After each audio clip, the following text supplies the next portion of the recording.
When night falls and the world grows quiet, something ancient appears above us, familiar, silent, and glowing. The moon. It has no voice, no light of its own, and yet it has shaped the rhythms of life on Earth for billions of years. Long before we understood what it was, long before rockets and telescopes, the moon was already part of us, rising and falling, calling the tides, watching over sleepless minds. Tonight, we tell space facts to fall asleep to and let the moon guide our thoughts, slowly, gently, like the waxing and waning of its light. People once thought the moon was a god, or a ghost, or a mirror to the soul. Some feared it, others worshipped it. Every ancient calendar marked its cycles. Every language has a name for its face. And even now, in a world of satellites and screens, we still stop and stare when it's full. But the moon is more than a symbol. It is a place, a real world, just 3 days away by rocket.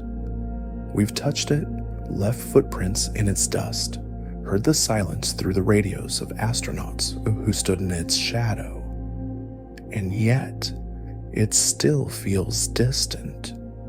A desert in the sky, floating just out of reach. In this journey, we'll explore the moon not with loud facts or fast thoughts, but slowly, as if walking across its surface at lunar dusk. We'll explore its ancient myths, the science behind its slow departure, the golden era of Apollo, and the quiet discoveries that followed. We'll visit its craters and its hidden ice, and we'll look forward some to the Artemis missions, to future colonies, and to the role the moon may play in the next great chapter of human exploration.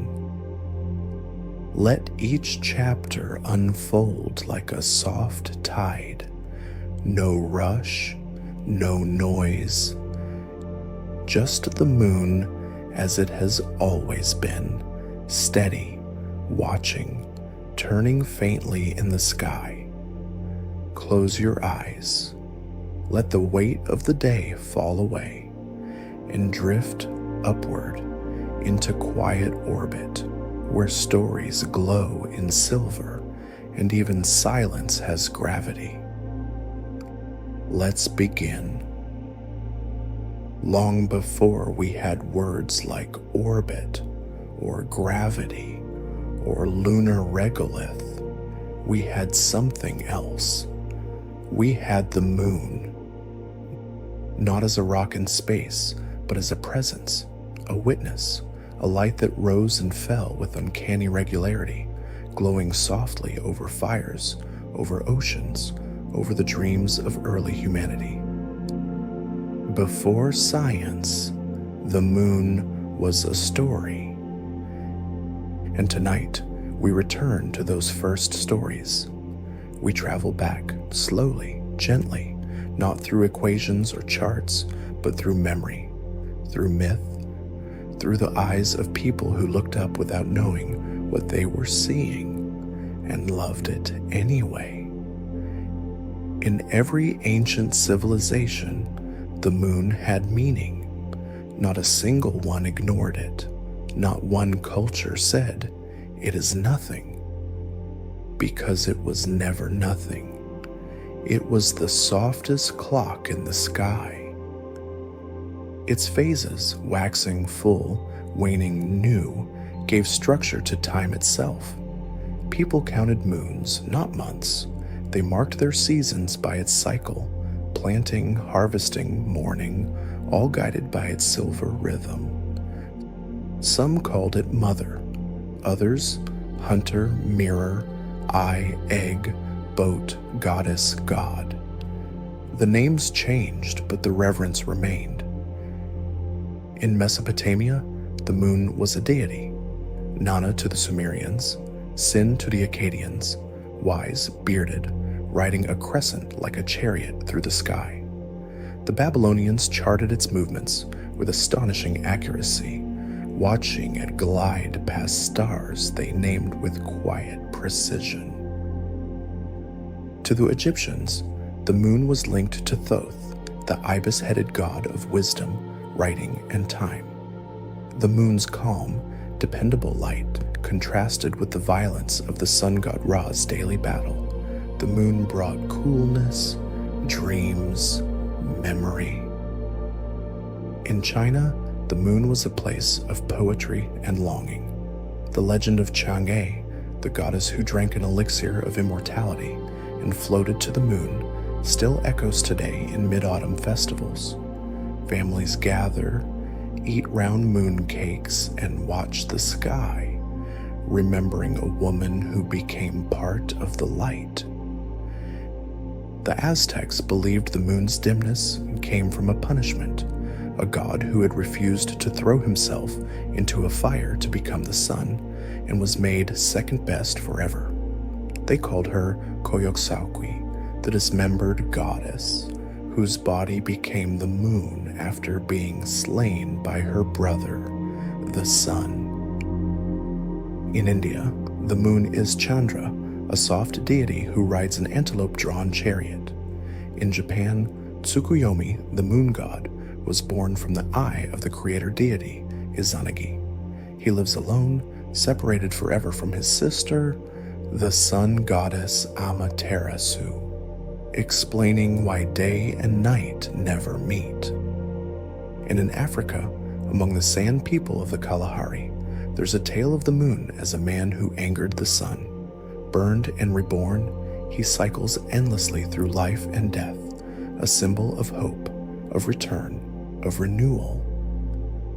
All over the world, these myths speak not only to what people saw, but to how they felt.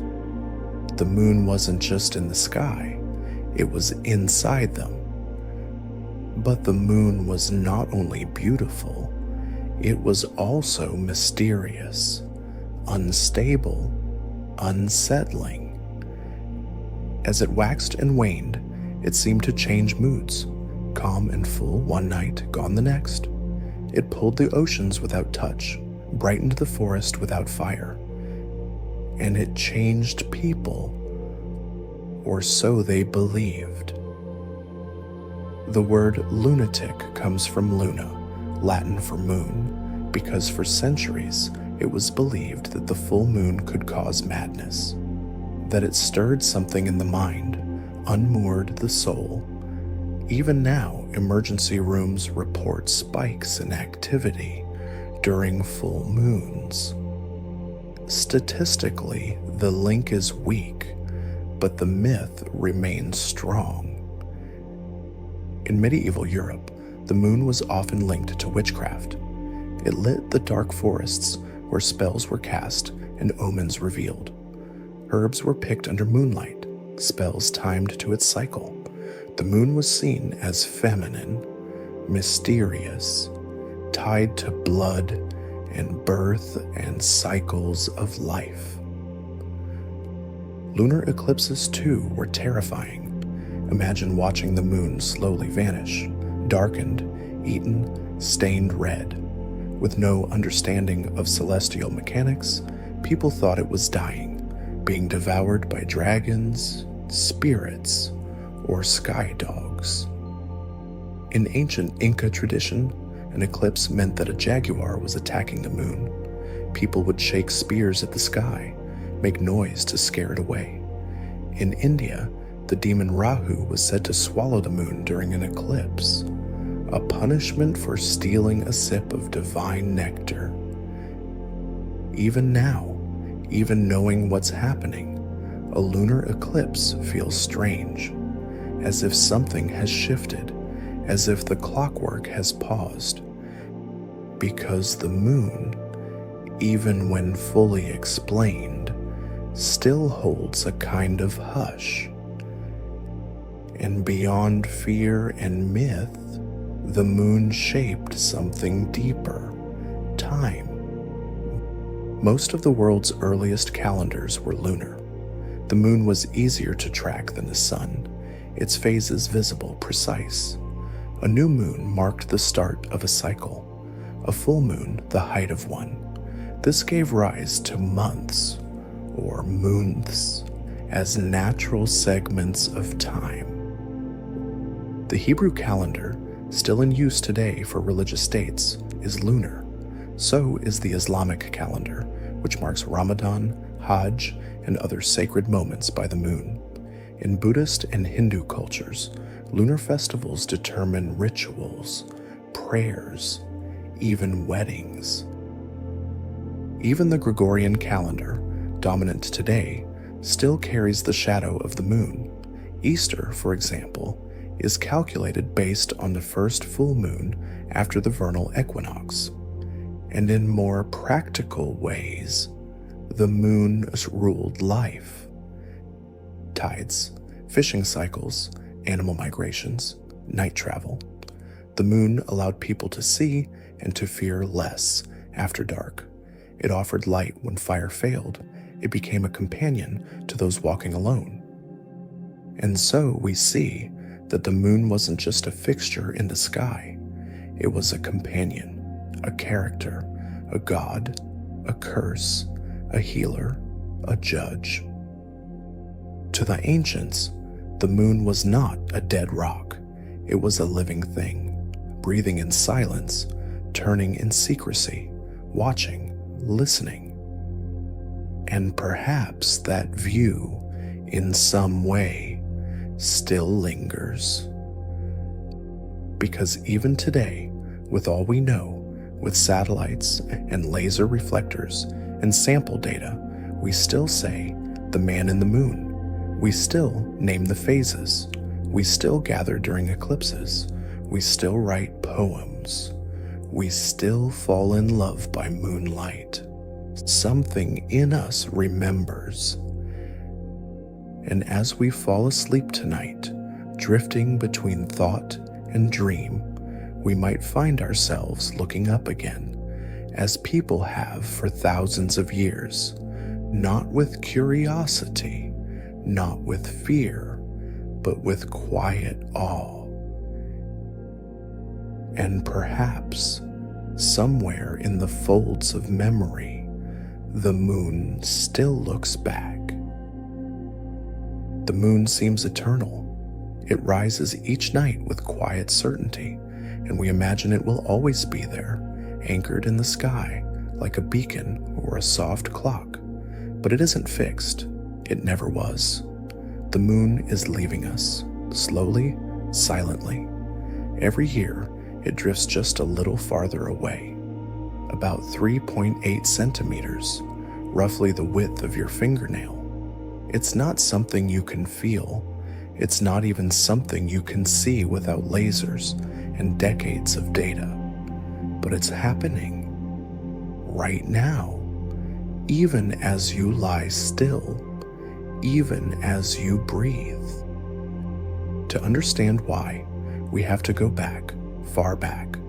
4.5 billion years ago, the Earth was young, violent, molten. Something collided with it, a planet-sized body we call Theia. The impact was catastrophic. It ripped away part of the Earth's mantle, flung debris into orbit, and from that chaos, the moon was born. Not placed gently in the sky, but hurled there, a child of fire and force. In those early days, the moon was much closer, maybe just 20,000 kilometers away, compared to the 384,000 kilometers it sits at today. It filled the sky. It loomed large, casting strong tides, pulling at the new oceans, sculpting coastlines with each pass. And as it pulled, the Earth pulled back, not equally, not kindly, but constantly. This is called tidal locking. It's why we always see the same face of the moon. The Earth's gravity tugged at the bulges in the moon's shape, slowing its rotation until one side, just one, always faced us. And over time, the moon's gravity did something in return. It pulled at our oceans. This pull creates tides, of course, but it also does something more subtle. It steals energy.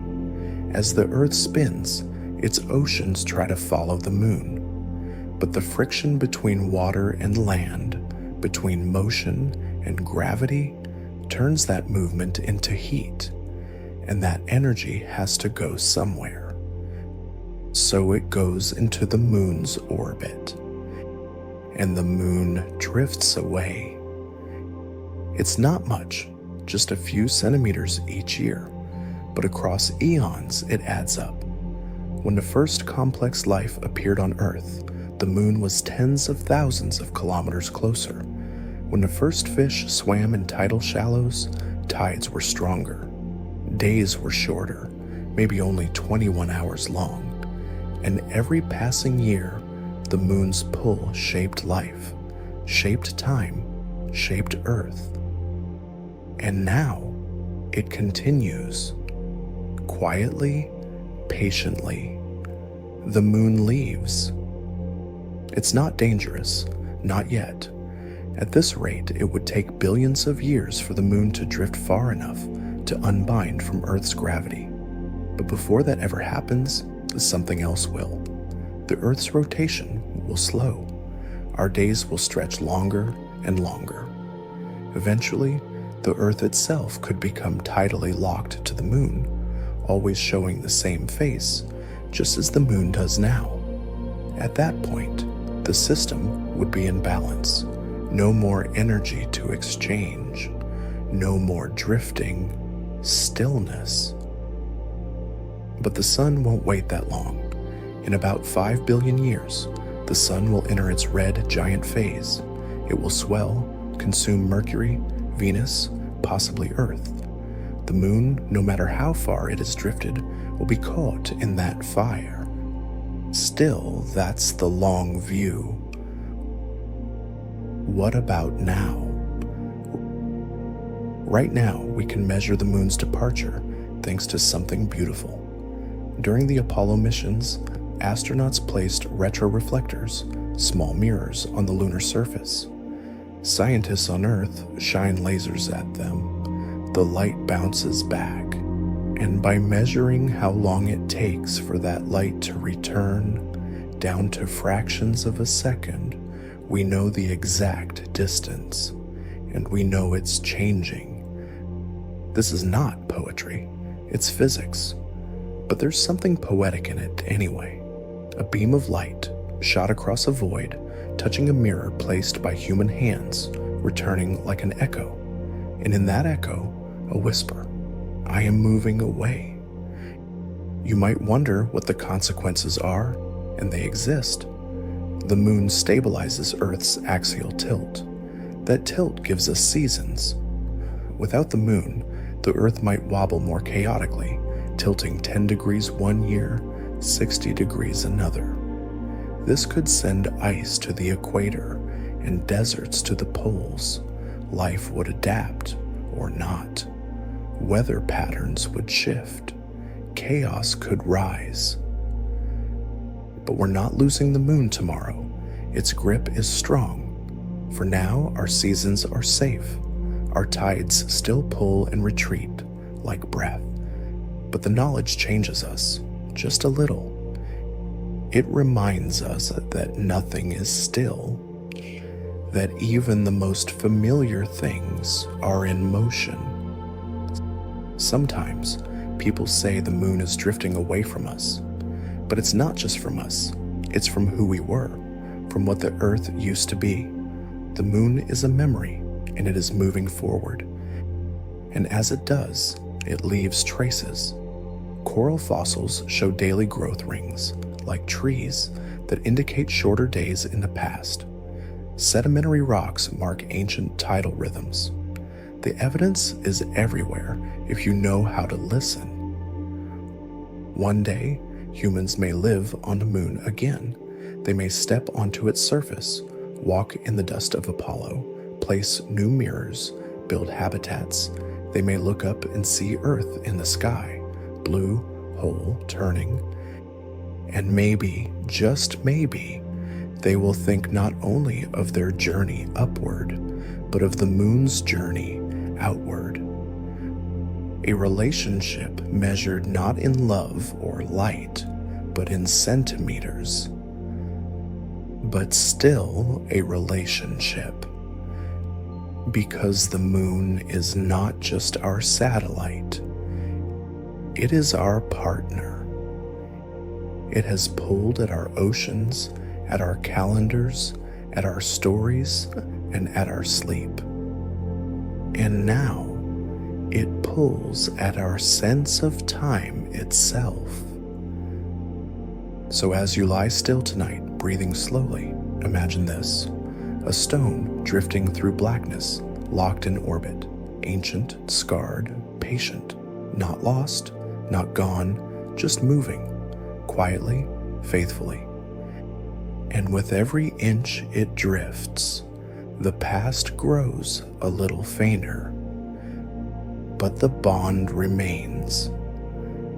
The moon leaves, but it never truly leaves us.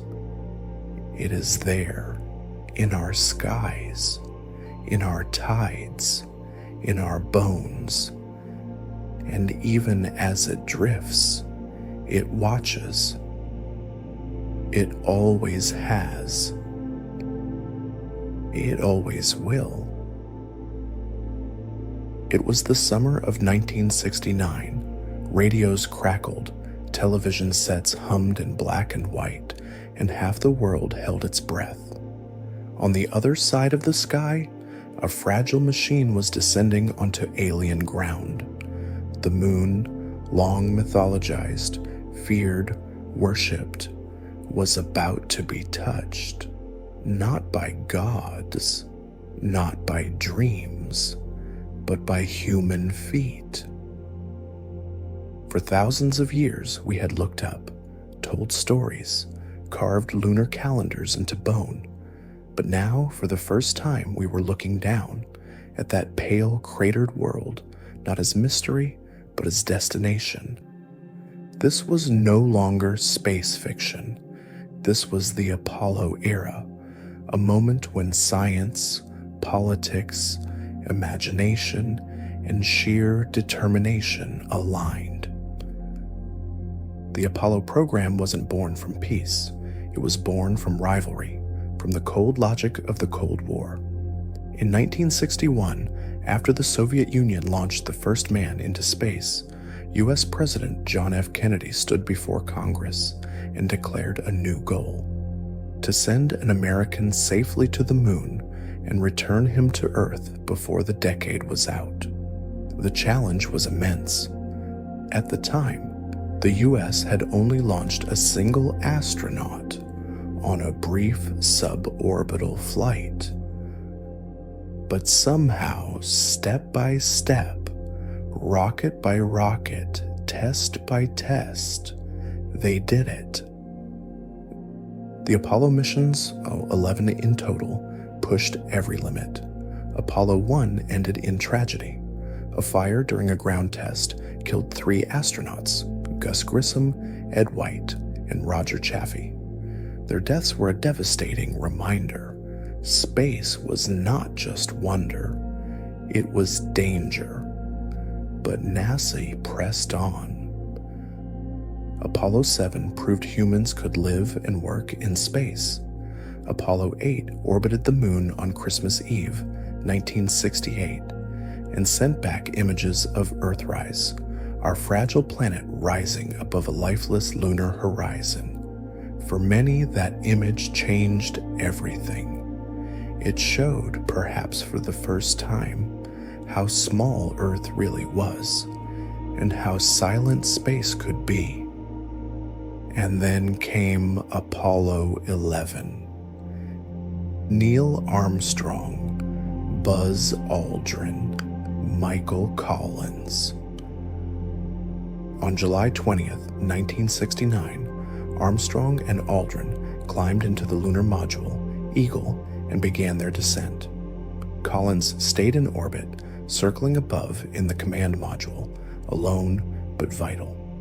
As the lander neared the surface, alarms went off, computer warnings. Boulders filled the landing site. Armstrong took manual control. With just 30 seconds of fuel left, he found a flat patch of dust and brought the Eagle down. The world was watching. Houston Tranquility Base here. The Eagle has landed. Hours later, Armstrong descended the ladder. He paused. Then he stepped. That's one small step for a man, one giant leap for mankind.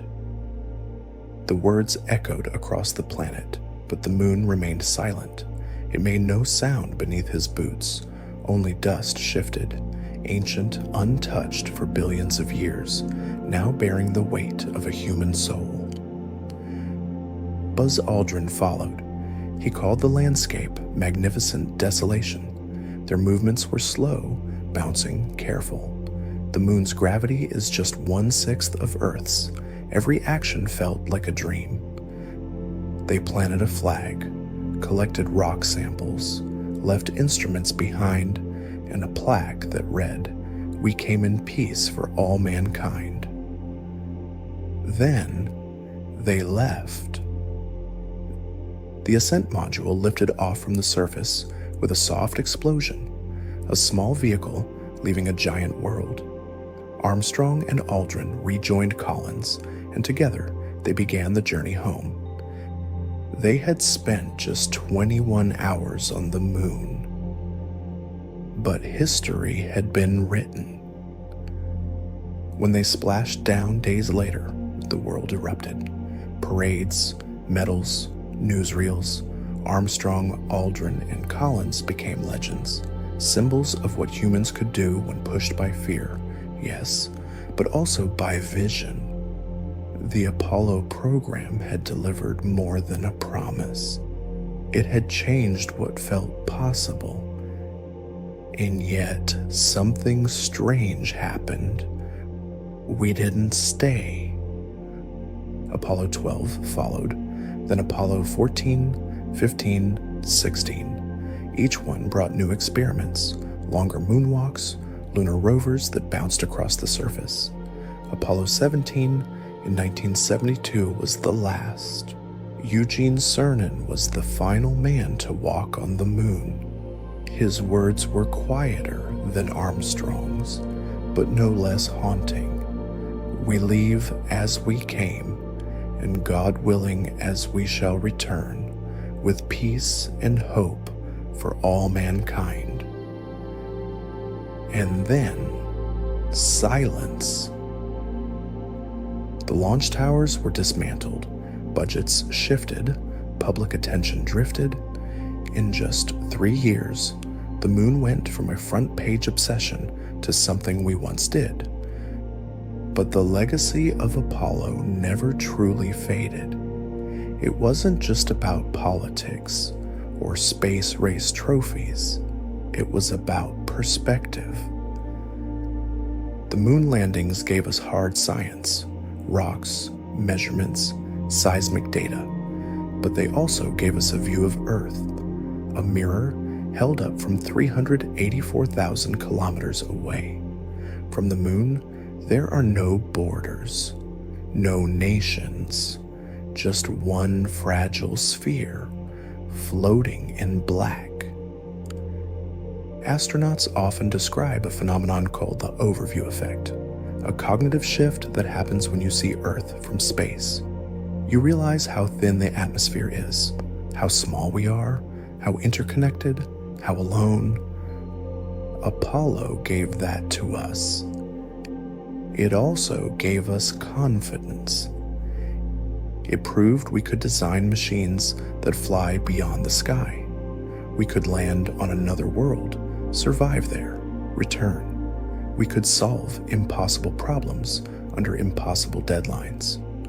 The computers that guided the lunar module had less processing power than a modern calculator. The code was handwritten. The suits were sewn by seamstresses who once made bras.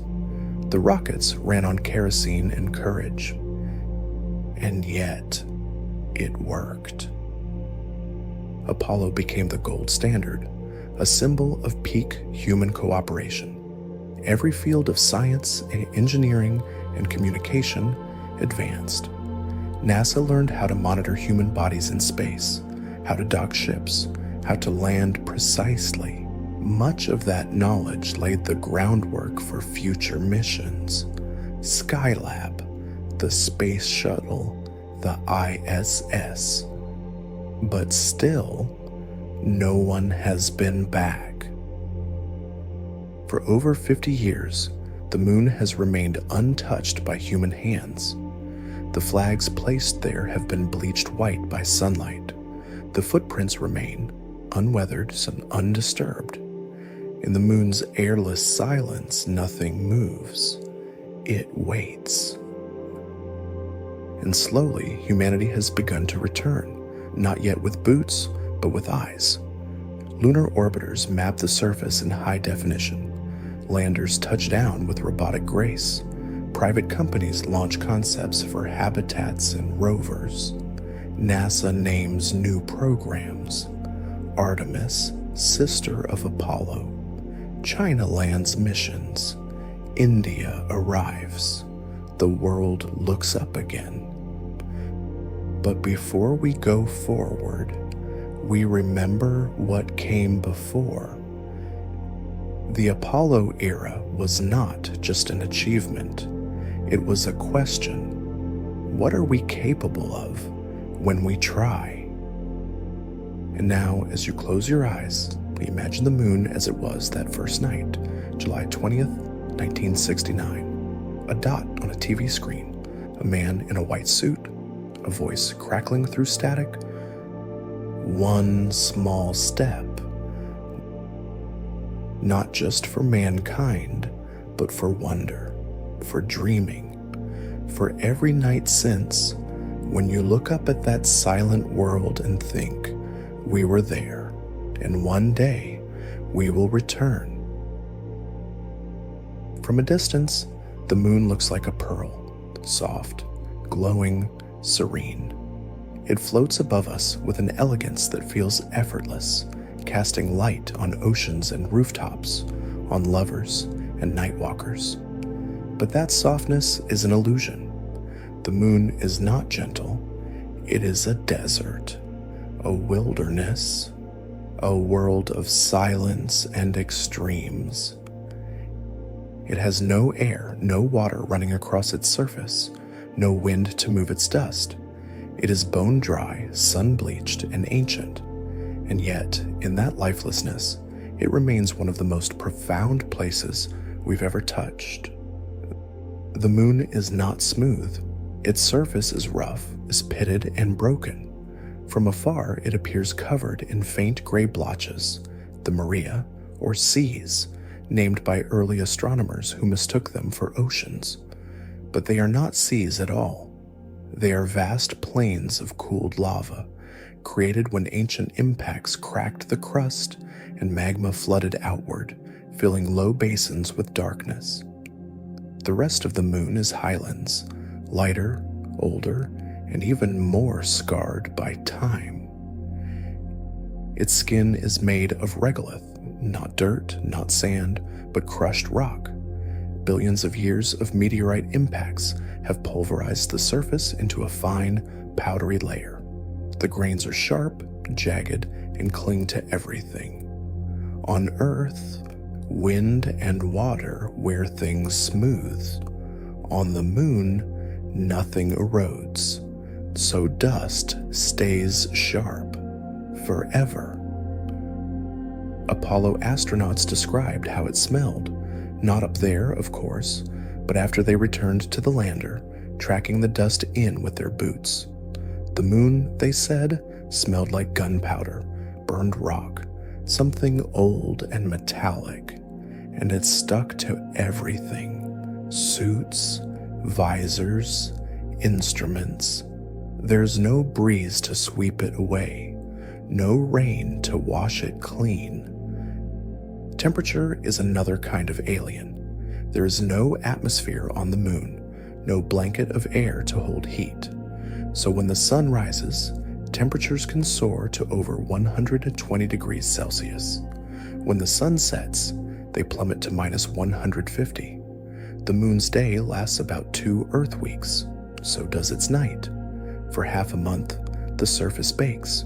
Then it freezes. No twilight, no gentle transitions. Just on, then off. And then there's gravity.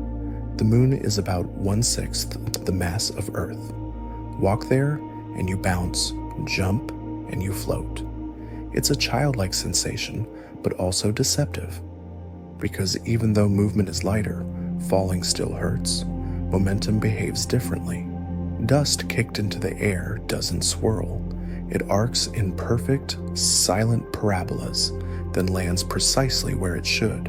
No gusts, no randomness, just physics in its purest form. Beneath the surface, the moon is layered like Earth, but simpler. A crust, a mantle, a small core. It has no tectonic plates, no volcanic activity today, but its history is written in stone. Craters upon craters, some the size of cities, others as large as continents, each one a memory of violence, a reminder that the moon has taken billions of years of impacts, collisions that might have struck Earth instead. And in some places, under the dust, we've found glass, tiny spheres formed in the heat of impact when meteors struck with such force that rock melted and sprayed, then cooled midair. These beads are the fossils of ancient explosions, now lying still in eternal darkness. But for all its lifelessness, the moon holds secrets of life, not life it contains, but life it helped shape. Earth's early climate, its tides, its cycles of fertility and rest were all influenced by the moon. Its gravitational pull stabilized Earth's axial tilt, giving us seasons. Its presence slowed Earth's spin, turning chaotic days into the 24-hour rhythm we now know. Without the moon, Earth might have been a wildly spinning, climate-whipped chaos, perhaps too unstable for life to gain a foothold. The moon is also a time capsule. It has no weather, no erosion, no atmosphere to burn up small meteorites. Everything that hits the moon stays. Every particle of solar wind, every cosmic ray, every grain of interstellar dust that lands there is preserved. Locked in the regolith are records of the sun's history, of galactic events, of Earth's past. In a way, the moon is a diary, not of itself, but of everything it's seen. And what it has seen is nearly everything. While Earth renews itself, erasing evidence through oceans, forests, storms, and tectonic drift, the moon keeps its scars. Its face is marked by eras. The Imbrium Basin, for example, was created by a massive impact 3.8 billion years ago. That's older than multicellular life on Earth. You can see it with the naked eye, a dark circle on the moon's surface, and you are seeing not just a place, but a moment. A moment from before we existed.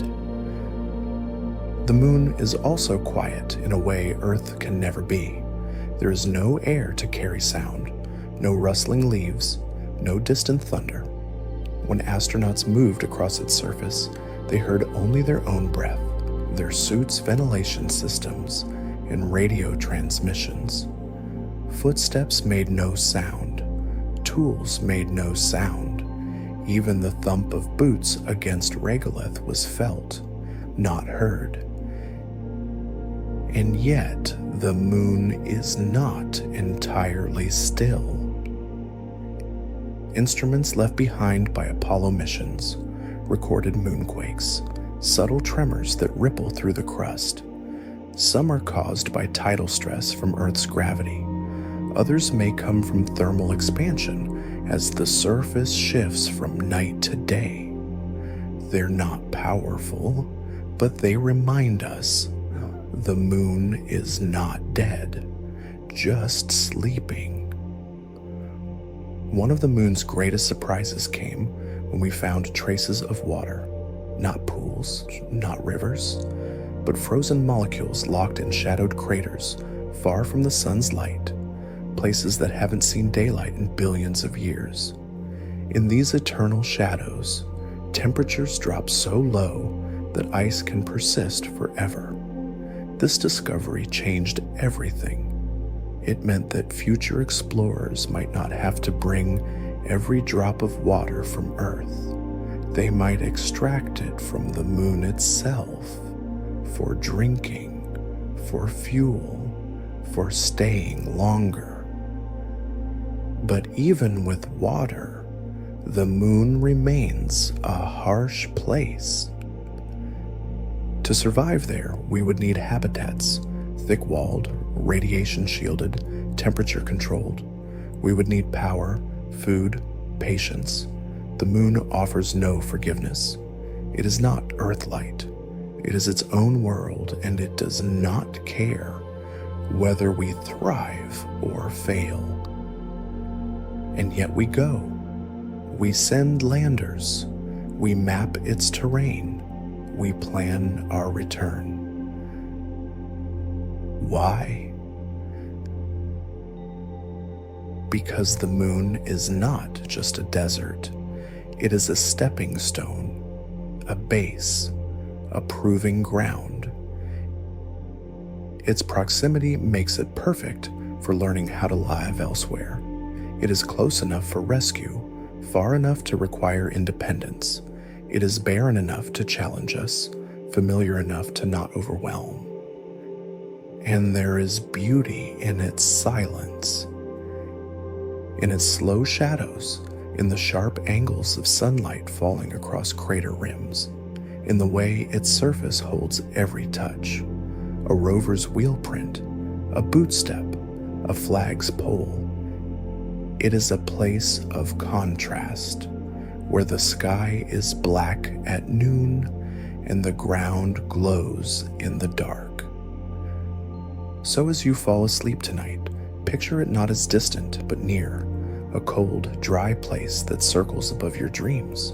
A desert, yes, but one filled with echoes, with memory, with meaning. The moon is not kind, but it is honest. And in its stillness, we see not only what it is, but what we are willing to become. After the last human foot left the moon in 1972, the world turned its gaze elsewhere. The launch towers were dismantled. The landers grew silent. The dust they stirred began to settle again, slowly, eternally, untouched by wind or weather. The Apollo era closed like a book we had finished reading. But the story of the moon did not end there. It continued quietly, patiently, page by page.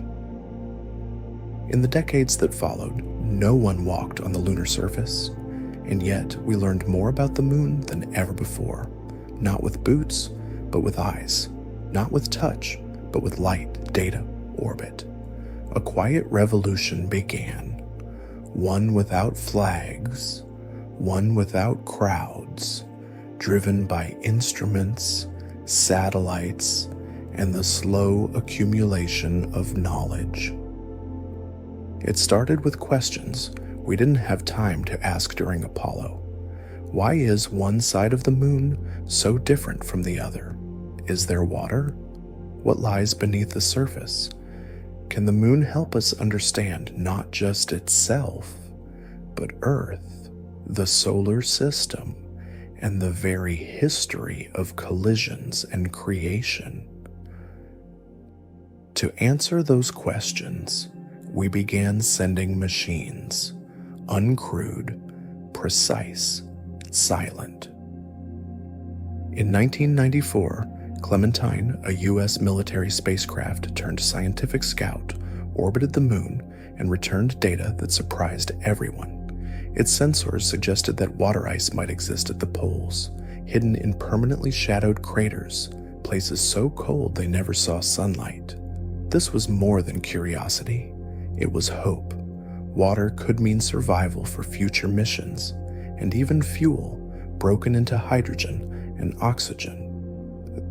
Then, in 1998, NASA launched Lunar Prospector. It confirmed the earlier hints, hydrogen signals consistent with frozen water in those dark craters. It also mapped the moon's gravity field with new clarity and showed us something strange, mascons, or mass concentrations, under some of the Maria. These buried lumps of dense material pull spacecraft slightly off course. No one had seen them before. They are scars from ancient impacts, hidden under lava plains. And then, for a while, it grew quiet again. But not for long. In the early 2000s, interest in the moon returned, not just from the United States, but from around the world. Europe sent Smart 1. Japan launched Kaguya, also known as Selene, which orbited the moon with high-definition cameras, radar, and seismometers. It revealed stunning views of the surface, mapped altitudes with precision, and captured Earthrise in color. India arrived next, with Chandrayaan-1 in 2008. It confirmed the presence of water molecules across the lunar surface, not just at the poles, but mixed into the regolith. In sunlit regions too. Tiny amounts, but real. The moon, we realized, was not as bone dry as we thought, and that changed everything. In 2009, NASA's L-Cross mission took a dramatic approach. It slammed a rocket booster into a shadowed crater near the South Pole and then flew a probe through the plume of dust that rose up. What it found was unmistakable. Water ice. Cold. Ancient. Waiting. And then came LRO, the Lunar Reconnaissance Orbiter. It arrived in the same year and is still orbiting the moon today. Its high-resolution cameras have mapped the entire surface, capturing details as small as a suitcase. It showed us the tracks left by Apollo astronauts, the descent stages, the scientific instruments still resting where they were placed. The moon remembers, and LRO made that memory visible. But the revolution wasn't just about water or maps. We learned more about lunar geology, about how the moon's crust formed and fractured. We found volcanic domes we hadn't noticed before, evidence of more recent eruptions, long after the Maria formed. We found signs of moonquakes and how they still occasionally rattle the crust. We studied the effects of radiation on the surface, learning what it would take to live there long term. And perhaps most surprisingly, we discovered that the moon has a magnetic past, traces of a magnetic field that once existed billions of years ago, now gone. A hint that the moon's core was once molten, once active, once more like Earth than we believed. And then came China. In 2013, China's Chang'e 3 mission landed a rover named U2, Jade Rabbit, on the moon. It was the first soft landing since 1976. A long silence broken. U2 roamed, took images, analyzed soil. Its mission didn't last as long as hoped, but it proved capability, and it opened a door. In 2019, Chang'e 4 did something no one had done before. It landed on the far side of the moon, the side we never see, the side that had never been touched. It brought a lander and another rover, U-22, which is still operational today. They explored the Von Karman crater, studying ancient material from the moon's mantle, one small lander reaching into the deep history of a planet's formation. Meanwhile, NASA prepared its return, not just with Artemis, but with science.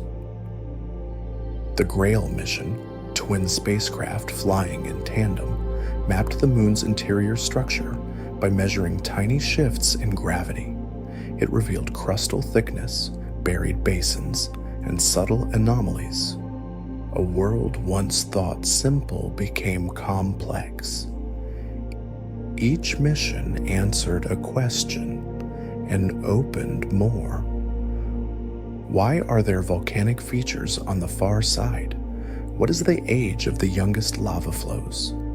Could lava tubes exist under the surface, natural caves where humans might one day live?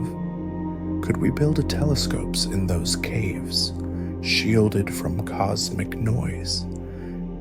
And all of this was quiet. No banners, no breaking news, just the slow, careful work of discovery. This revolution didn't come with footsteps or footprints, but with pixels, with spectrometers, with long orbits and long patience. The moon gave up its secrets only to those who listened. And as it turns out, the moon is not done surprising us. New missions are planned every year.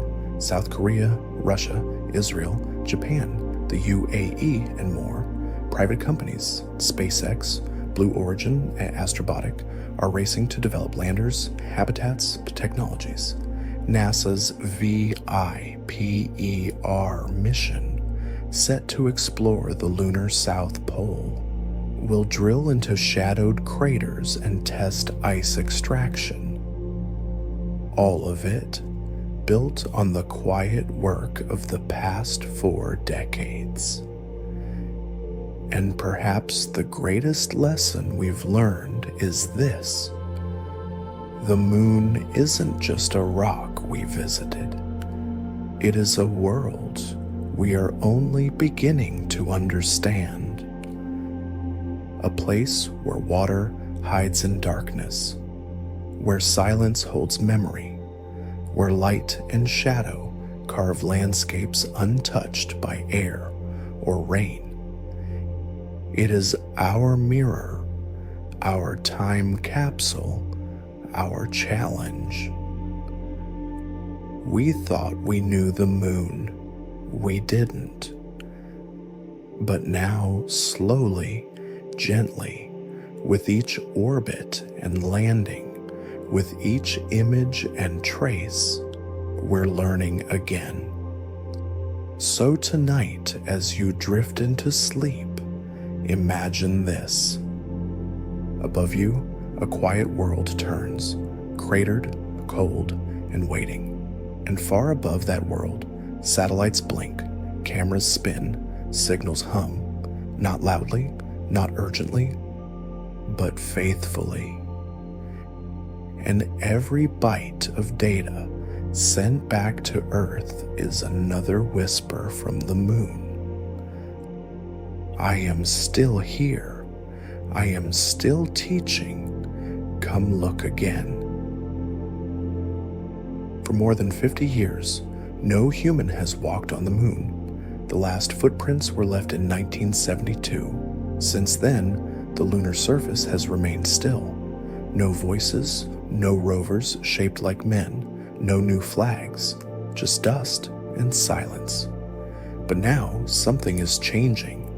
Quietly, steadily, a new generation is preparing to return. And this time, the mission is not just to visit, it's to stay. They call it Artemis, the twin sister of Apollo. In myth, she was a hunter, a guardian of the wild. The moon was her symbol, and now it is her destination. The Artemis program is NASA's new vision for lunar exploration. It's not a single mission, but a series, a long arc written in stages. It begins with test flights, then landings, then habitats. The goal is not just to touch the moon again, but to build a lasting human presence, to learn how to live beyond Earth. The first step was Artemis 1, an uncrewed flight around the moon. It launched in 2022 aboard the Space Launch System, NASA's most powerful rocket. The mission lasted over 25 days, testing systems, orbits, radiation shielding, and the new Orion spacecraft, the capsule that will one day carry astronauts. Artemis. I went farther than any spacecraft built for humans had ever gone, over 400,000 kilometers from Earth. It circled the moon, captured stunning photos of Earthrise, and returned home with data, confidence, and momentum. Next comes Artemis 2, a crewed flyby. 4 astronauts will orbit the moon, testing navigation, communication, and deep space life support. They won't land, but they'll come closer than anyone has in generations. And then, Artemis 3. This is the mission that will bring humans back to the lunar surface. Scheduled for the middle of this decade, it will land near the South Pole, a place never touched before.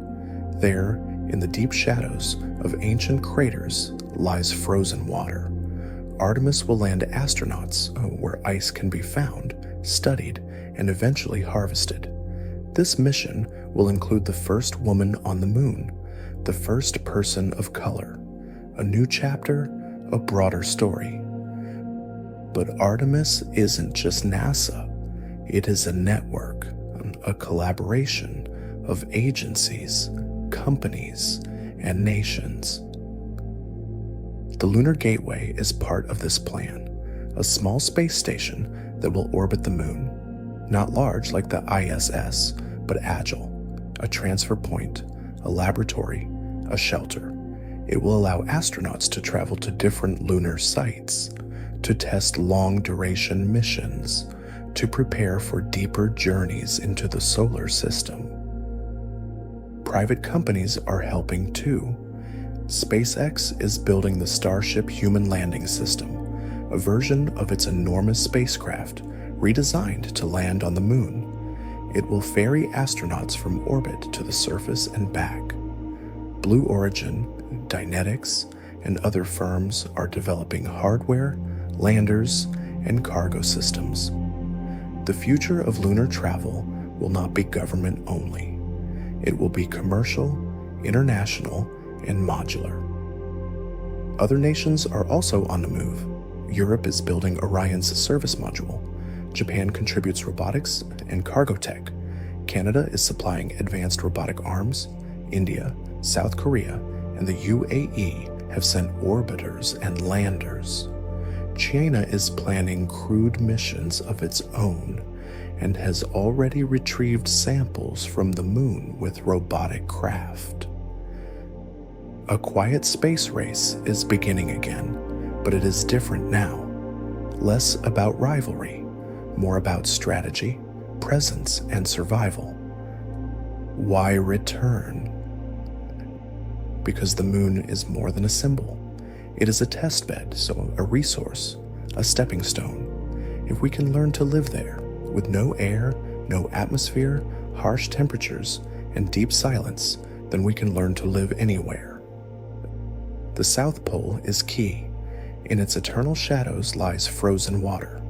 This water can be split into hydrogen and oxygen for breathing, for fuel. Future missions may use this ice to launch further, to Mars, to the outer planets. The moon becomes not just a goal, but a launch pad. But to stay, we need infrastructure. Future Artemis missions aim to deliver pressurized rovers, rolling shelters for long-distance travel. They aim to build habitats buried in regolith to shield from radiation, solar farms for power, communication arrays, science outposts, a small village in the dust. This is not science fiction. The plans are written, the hardware is in development. The first cargo missions may launch before the decade ends. But this generation isn't just copying Apollo. It's building something new. Where Apollo was fast, Artemis is deliberate. Where Apollo was political, Artemis is strategic. It's not about proving we can get there. It's about proving we can stay, work, thrive, and evolve. And it's also about humanity. Artemis aims to be the most inclusive space program ever attempted. Its crews will reflect the world. Its partnerships will span continents. It is not about planting a single flag, but many. And beyond the practical goals, water, fuel, survival, there is something more. Wonder. To stand on the moon is to look at Earth, small, bright, suspended in blackness. To see your planet rise, not from a hill, but from the horizon of another world. To walk in dust that has not moved in billions of years. To listen to your own breath in a place where sound cannot travel. To feel your shadow stretch across a crater that has never known light. And to know you are not visiting. You are living, working, building. For those who will be born under different skies. Artemis is also a rehearsal for Mars, for deep space, for what comes after Earth. Living on the moon will teach us how to grow food in harsh places, how to recycle air and water, how to repair systems when resupply is weeks away. It will test our patience, our cooperation, our imagination. And in that learning, we grow. We grow past the story that space is only for the few. We grow past the idea that home must be Earth. We grow into a species that can live in many places, under many suns. And we begin here, with Artemis. So as you lie in bed tonight, breathing slowly, imagine the moon not as a distant circle in the sky, but as a place alive with motion. Solar panels catching light, dust shifting beneath boots, voices crackling softly in the silence, and above it all, the earth, small, beautiful, watching. Artemis is not a return. It is a beginning. And this time, we are going back to stay. When we look at the moon, we see something old, a fossil hanging in the sky. Its craters speak of violence, its dust of silence. For billions of years, it has circled the earth, indifferent to oceans rising and empires falling. It has never changed. And yet, in its stillness, it has always changed us. The moon gave us calendars, myths, and tides. It gave us poetry and rhythm and time. But now it may give us something more, not a story about where we came from, but where we're going. Not a memory, but a future.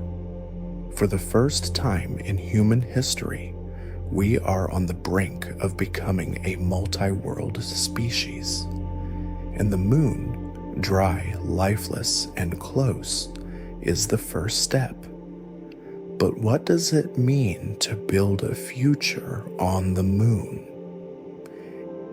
It begins with presence, with boots and rovers, shelters, with astronauts staying longer, not for hours, not for days, but for weeks, then months, learning to live in the dark's thin light, learning to work with regolith, with radiation, with deep silence.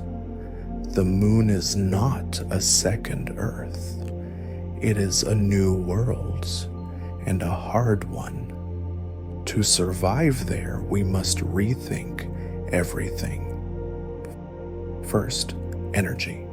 The moon has no fossil fuels, no flowing water, but it has sunlight, pure and sharp, unfiltered by atmosphere.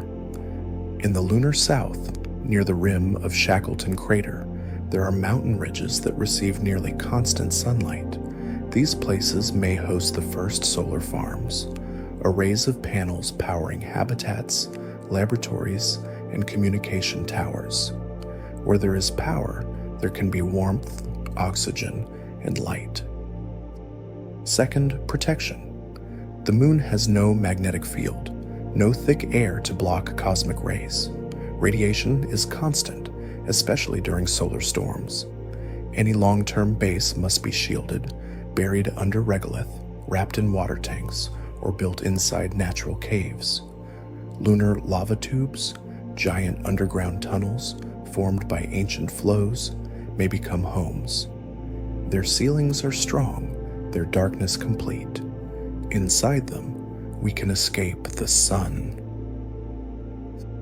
Third, resources.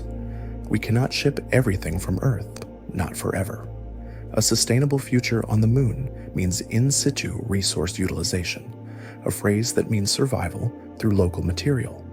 Regolith may be turned into bricks, oxygen extracted from lunar soil, water melted from ice in shadowed craters. 3D printers may build structures layer by layer using nothing but dust and heat. Fourth, movement. A colony is not a prison.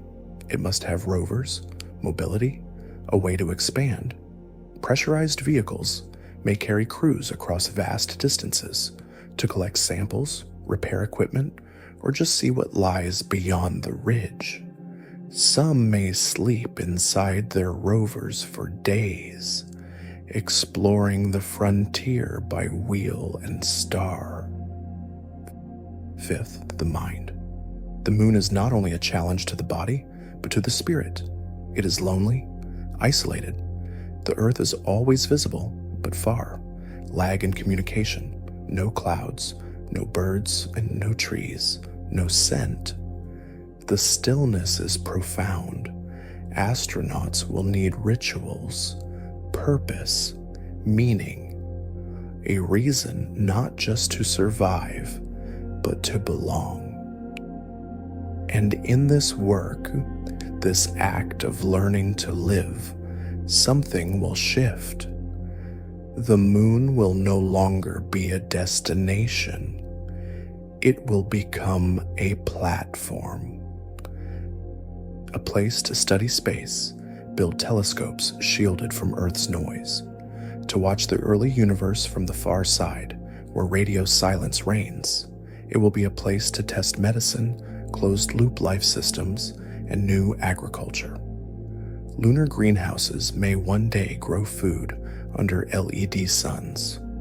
Bacteria and algae will form the first ecosystems. It may be modest, but it will be alive. It will also be a factory. The moon's low gravity, just 1/6 that of Earth, makes launching cargo easier. Materials mined and assembled on the moon could be launched to space stations, satellites, or missions farther out. The moon becomes an anchor point in an orbital supply chain, a port at the edge of Earth's influence. And from that port, we go farther, to Mars, to the asteroid belt, to Europa's, Titan, and beyond. The moon becomes our springboard. But what about cities? That may take time, decades, maybe a century, but the idea is no longer absurd. Inflatable habitats, modular domes, subsurface vaults, a population of a few dozen, then a few hundred, scientists, engineers, eventually just children.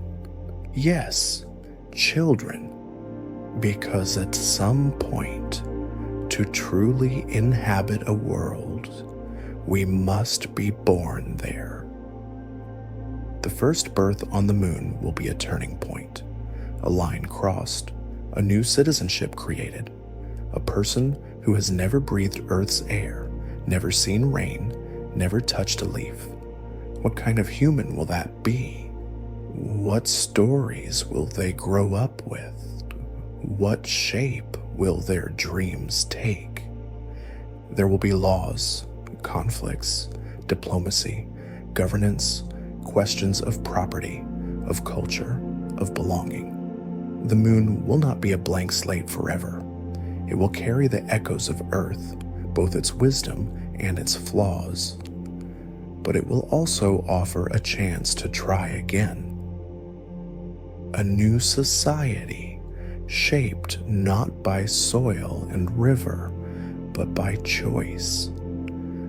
The moon may teach us to live with less, to build with care, to think long term. On Earth, growth has always meant expansion, but on the moon, growth will mean efficiency, resilience, cooperation, no room for waste, no room for neglect. And this future will not belong to one country or one agency. It will be global. Space belongs to no one and to all. The Artemis Accords, signed by many nations, aim to guide this future with peace, science, and openness. Whether that promise holds will depend on us. But imagine this. It is 100 years from now. You are standing in a dome on the moon. Outside, gray dust stretches for miles. Earth glows in the sky, a blue marble rising over craters. Inside, people move between modules. Some are growing food, some teaching, some writing music.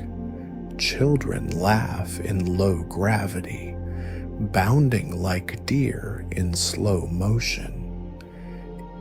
It is not paradise, but it is home. And each night when the lights dim and silence returns, the moon becomes what it has always been, a quiet companion. But now you are part of it, no longer a visitor, no longer a dreamer, but a resident of another world. And that changes everything. Because once we learn to live on the moon, we'll never again be confined to one planet. We'll become something new, not just Earthlings, but solars, interplanetary people. And one day, long from now, someone will look up at the sky from a distant planet, maybe Mars, maybe Titan, and they will see the moon through a telescope. And they will know that's where it started. That's where we stepped away from the cradle. That's where we began to belong to space. So tonight, as you drift toward sleep, picture it. A world of rock and dust, glowing softly, a village beneath its surface, lights in the darkness, a dome warm against the cold, and within it, voices, stories, laughter, the future, waiting, becoming. The moon, once distant, now home.